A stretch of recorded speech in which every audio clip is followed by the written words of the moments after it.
Magic Island Episode 5, dedicated to my grandson Webster. Tex Bradford prepares his straight-o-scope. Zig Ziglar once said, "Your attitude, not your aptitude, will determine your altitude." After her baby daughter was lost in a shipwreck 14 years ago, Mrs. Patricia Gregory started searching the world over in the hope that her little girl might still be alive. Now Mrs. Gregory is again in the South Seas, and with her on her private yacht are Captain Tex Bradford and Jerry Hall. Jerry was a young radio operator in Los Angeles who received the first mysterious message about an old sailor having seen the Magic Island and a little white girl on it. The yacht is lying now completely becalmed near a strange bank of fog.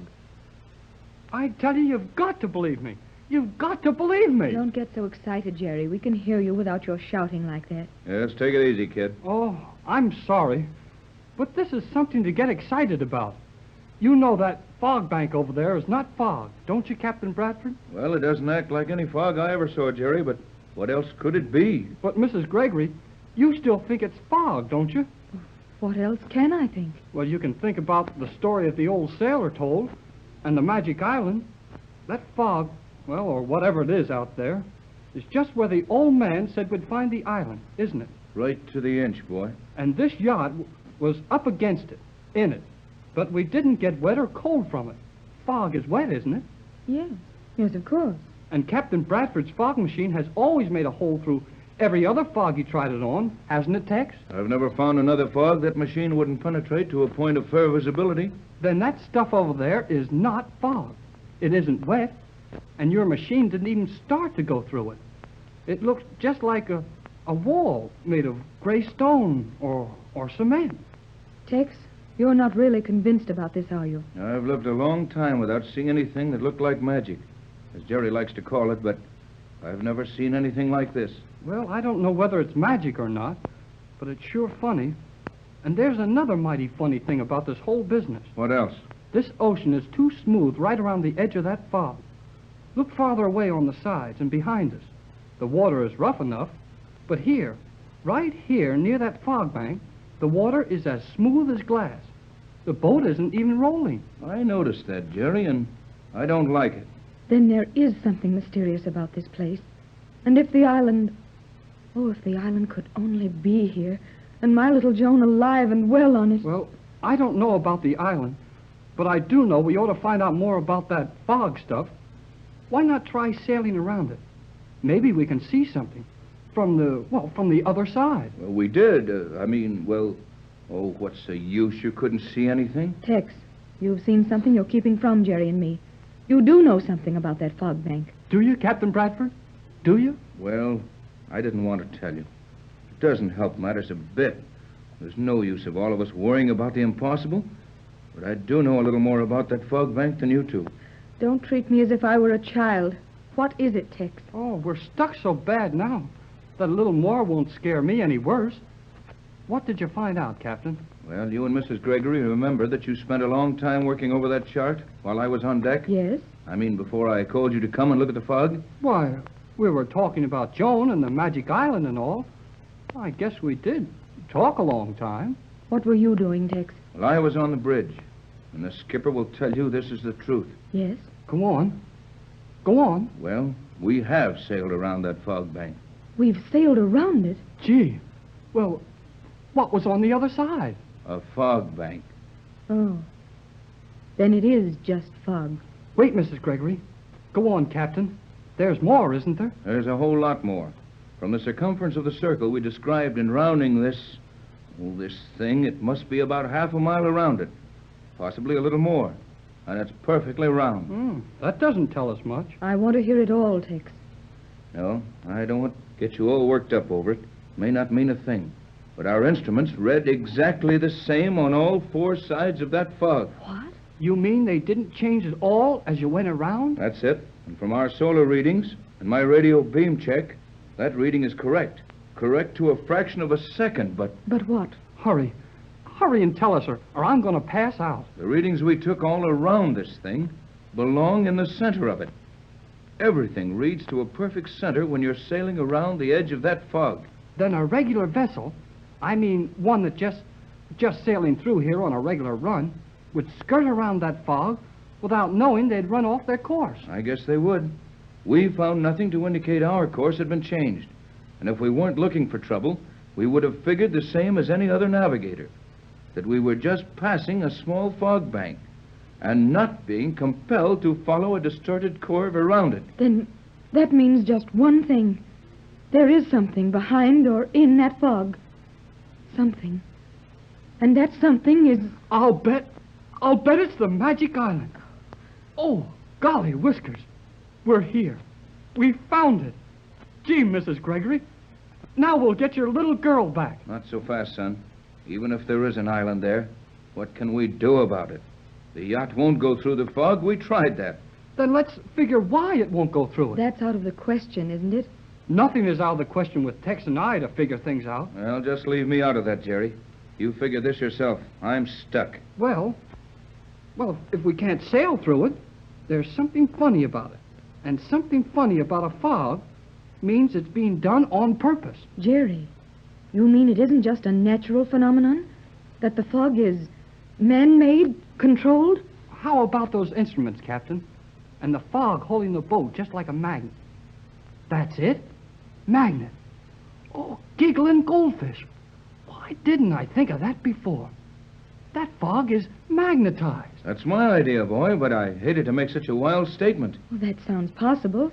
There are a great many magnetic deposits and formations in many parts of the world. But don't you see, Mrs. Gregory? We don't mean a magnetic field that just happened there.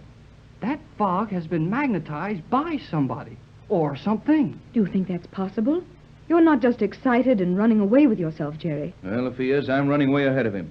Patricia, that fog bank is not ordinary fog. It's magnetized as surely as we're standing on this yacht looking at it. And there's probably an island hidden in it. Well, but Tex... And that's not guesswork. It's a scientific probability. What else would have held our boat against that fog but a powerful magnetic force of some kind? And what else but a magnet? And a magnet with somebody running it would have turned the boat loose when it got ready. Why, it's thrilling. But it's terrible, too. What can it mean? It can mean we're up against the greatest piece of electrical or chemical wizardry this generation has seen. And we're going to see all of it. Where do we start, Tex? Start guessing, and as if you've done pretty well so far, Jerry. Suppose you take the first guess. Well, isn't it better to do something you're sure of than it is to guess? What can anyone be sure of in these weird circumstances? Got something definite in mind, son? Well, we can see what's inside that fog ring. If the little plane lashed to the deck, we'll fly over it. Of course. Why didn't you think of that, Tex? I did, but it'll take an hour to assemble the wing spread, lower it to the water, and get ready for a takeoff. By that time, it'll be pretty dark. I don't like to try getting the plane back on board at night, except in an emergency. Golly whiskers. Here you've got a magnetized bank of artificial fog right under your nose, and a magic island, and a... Well, how much do you need to make it an emergency? Well, I'm in a matter of life and death. That island, if it is inside the fog, has been there a lot of years, and it won't run away tonight. Then we can't do anything until morning? Oh, I guess not. Say, I've got it. I'll swim ashore. That's it. You'll do everything else, boy. You can't do that, Jerry. I'll bet I can. And I bet I'll get through that fog, too. I won't wear anything that a magnet will hang on to. And after you get through the fog, what then? What do you mean? What then? Mrs. Gregory and I are outside with the yacht. And if anything should happen to you, we couldn't get in there. Why not try shooting through the fog? No, you might hit... Of course, I mean, if this really is the island we're looking for, Joan might be hurt. Oh, yeah, I'm sorry. Well, I guess we'll have to wait till morning. I've got one small idea. Let's see. Skipper! Aye. Will you step up forward here, please? Aye. Now, Jerry, I want you to go into our cabin. Get that long black case, the one that looks like a violin case, out of the instrument locker. Bring it here and handle it as if it were eggs. Right away, sir. I'll get it. Sir? Skipper, the swell is rolling heavier now. We can't use the motors to hold our position, as I need all the power in this cable here. Will you try for a good anchorage so I can cut all the juice away from the engine room? Sounded. Well, 3 fathoms? Aye. Can I help, Tex? I'm so nervous, but for once I seem to be helpless. I'm sorry I've always been able to think with you before, but no, I understand, darling.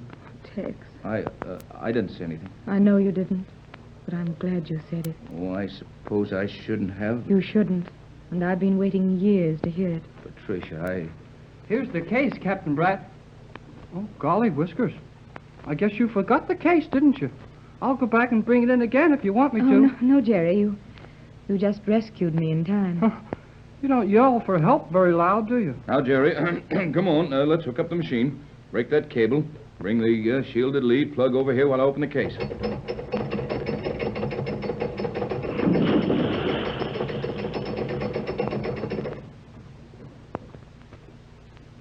Are we going to anchor here for the night? The skipper's paying out the stern chain. Yes.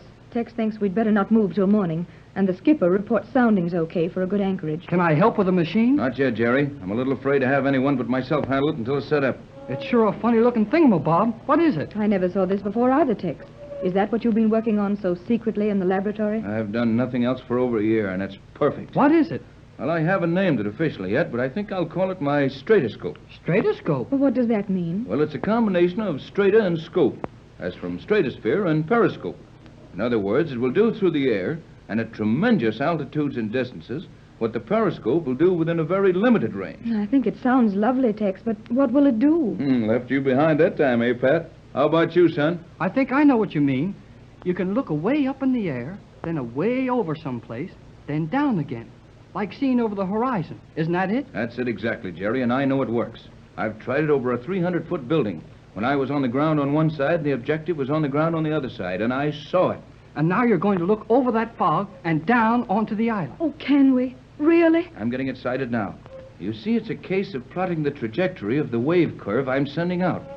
Figuring the density of the exact strata in the atmosphere I must refract the wave from to bring it down to Earth on the desired spot. But how do you see anything with a wave? These waves will return to me with almost as great an intensity as they leave the instrument with. Then I merely catch them in a tuned wave trap. And with a light valve and converter, I project the image on this little ground glass screen here and... Pat, Jerry, I've got it. I can see it.